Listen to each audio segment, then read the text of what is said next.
Hello everyone, आज की video में हम सीखेंगे कि हम एक मैक्रोस को कैसे रिकॉर्ड कर सकते हैं and at the same time उसको सेव कैसे कर सकते हैं उस फाइल को। ओके, जिसमें मैक्रोस रिकॉर्डेड हैं। तो सबसे पहले हम डेवलपर टैब में जाएंगे। सो डेवलपर टैब में जाते ही हमारे सामने दो ऑप्शंस आते हैं, record a macro and use relative reference. अब ये रिलेटिव रेफरेंस क्या होता है, I will show you.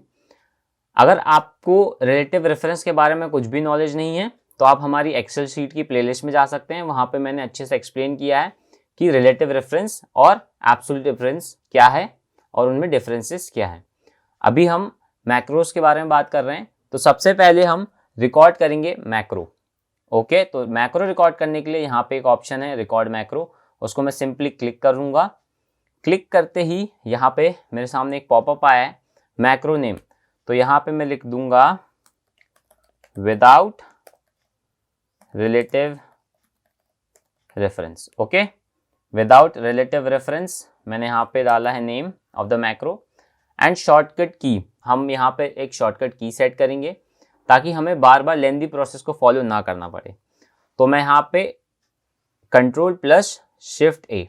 Okay, आप सिंपली कीबोर्ड में प्रेस करेंगे शिफ्ट ए तो यहाँ पे आ जाएगा। तो जब भी आपको ये मैक्रो जो आप रिकॉर्ड कर रहे हैं उसको रन करना है तो सिंपली आप कंट्रोल शिफ्ट प्लस ए क्लिक करेंगे तो आपका जो मैक्रो रिकॉर्डेड है वो रन कर जाएगा। डिस्क्रिप्शन में क्या है, nothing, you can write anything here, but मैं यहाँ पे कुछ नहीं लिख रहा हूँ। तो यहाँ पे ओके किया। ओके करते ही आप देख सकते हैं यहाँ पे दिखा रहा है स्टॉप रिकॉर्डिंग का सिग्नल। ये क्या है कि हमारा मैक्रो जो है वो रिकॉर्डिंग स्टार्ट हो चुकी है। तो यहाँ पे मैं सिंपली नाम लिखता हूँ लोकेश, राइट सेल पे जाता हूँ वर्कडे, ठीक है। उसके बाद मैं इन दोनों को ही आई डू बोल्ड, मैं इनके साइज बढ़ा दूंगा, आई डू अंडरलाइन एंड मैं इसको बैकग्राउंड। ओके, तो यहाँ पे मैंने किया लोकेश वर्कडे, दैट्स इट। इतना करने के बाद मैं अपने कर्सर को उसके नीचे लेके जाऊंगा लोकेश के, एंड डेवलपर टैब में जाके मैं स्टॉप कर दूंगा रिकॉर्डिंग। तो यहाँ पे हमारा जो रिकॉर्डिंग है वो हो चुकी है मैक्रो की। Okay, now I will show you. आपको यहाँ पे मैक्रो का ऑप्शन दिख रहा होगा लेफ्ट कॉर्नर पे, टॉप लेफ्ट कॉर्नर पे, या फिर आप एक शॉर्टकट की भी यूज कर सकते हैं ऑल्ट प्लस F8। तो इसको मैं क्लिक करूंगा। यहाँ पे इस टैब में आपने जितने भी मैक्रोज रिकॉर्ड किए होंगे वो सारे दिखाएंगे। तो विदाउट रिलेटिव रेफरेंस ये हमने मैक्रो अभी रिकॉर्ड किया है, इसको मैं रन करूंगा।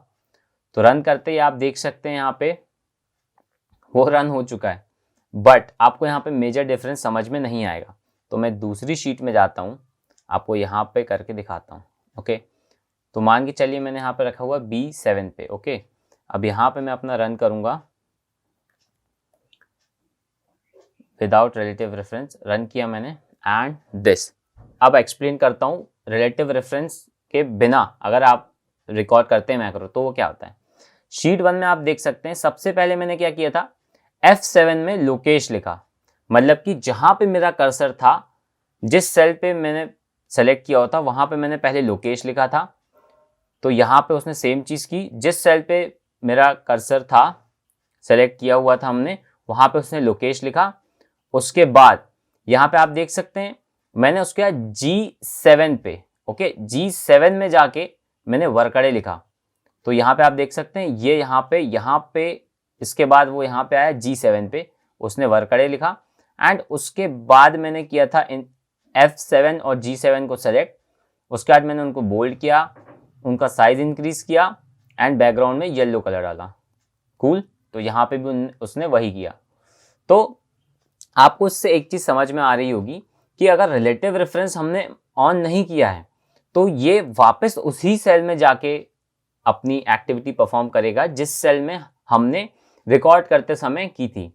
ओके, अब मैं यहाँ पे रिलेटिव रेफरेंस ऑन करके रिकॉर्ड करूंगा मैक्रो को ताकि आपको और अच्छे से समझ में आए। तो आप देख सकते हैं यूज रिलेटिव रेफरेंस को मैंने ऑन कर दिया है।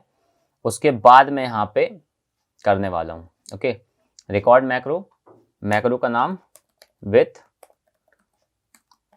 Relative reference. ओके, वहां पे मैंने कंट्रोल शिफ्ट ए दिया था, इसको मैं कंट्रोल शिफ्ट बी दे रहा हूं। कूल, शॉर्टकट की। ओके, अब हमारा यहाँ पे रिकॉर्डिंग स्टार्ट हो चुकी है। मैं यहाँ पे लिखूंगा लोकेश, बाजू में वर्कडे, उसके बाद मैं इन दोनों को सेलेक्ट करूंगा, मैं इनको बोल्ड करूंगा, अंडरलाइन, सेम जो मैंने विदाउट रिलेटिव रेफरेंस में किया था, फॉन्ट साइज इंक्रीज, बैकग्राउंड में ये, एंड उसका कर्सर नीचे लाके छोड़ दूंगा एंड डेवलपर टैब में जाके स्टॉप रिकॉर्डिंग। तो आप देख सकते हैं यहाँ मेरा मैक्रो रिकॉर्ड हो चुका है। ओके, अब शीट 2 में जाते हैं। तो अगर ये विदाउट रिलेटिव रेफरेंस करते हम, तो ये कहाँ हमारा रिकॉर्ड होता, नेक्स्ट स्टेप हमारा H18 में जाके रिकॉर्ड होता, सेल। ओके, बट यहाँ पे हम एक बार मैक्रो रिकॉर्ड जो हमने किया उसको रन करके देखते हैं। तो विथ रिलेटिव रेफरेंस जो हमने किया था उसको रन करेंगे, तो आप देख सकते हैं जिस सेल में मैंने सेलेक्ट किया था उसी सेल में वो रन हो चुका है।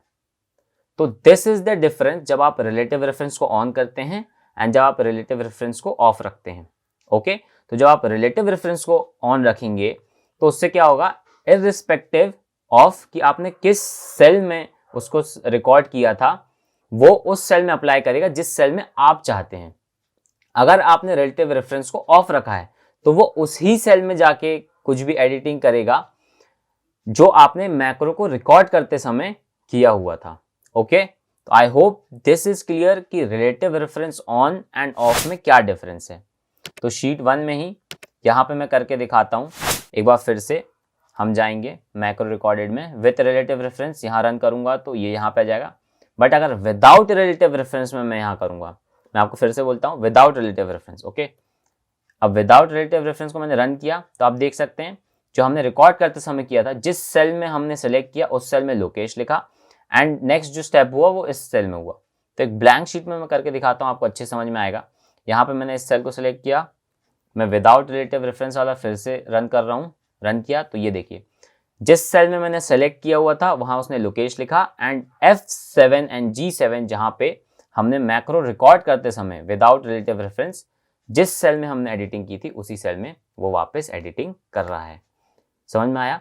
तो यही है relative reference and without relative reference macro record करने का तरीका, and this is the simplest way how to record macro.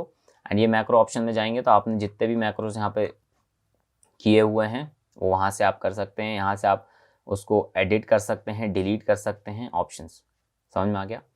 तो मैं यहाँ पे कैंसिल करता हूँ। नाउ द क्वेश्चन अराइजेस कि अब सेव कैसे करना है इस फाइल को। तो सिंपली आप फाइल में जाएंगे, जैसे आप करते हैं सेव एज, आपको जहाँ सेव करना है आप वहाँ कर सकते हैं, this desktop, new folder I am saving. अब यहाँ पे आप देख सकते हैं टाइप, सेविंग टाइप, यहाँ पे क्या सिलेक्ट है, by default Excel workbook select है।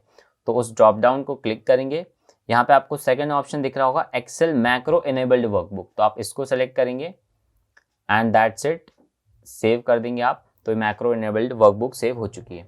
अब एक बार मैं उस फोल्डर में जाता हूँ जिस फोल्डर में हमने सेव किया हुआ है, तो आप यहाँ पे देख सकते हैं VBA, ठीक है। तो ये जो साइन दिख रहा है this is nothing but it's showing कि ये मैक्रो इनेबल्ड वर्कबुक है।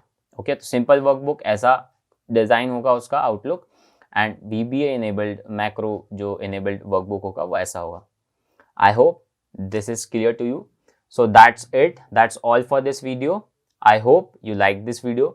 We'll meet you in our next class. Till then, keep learning.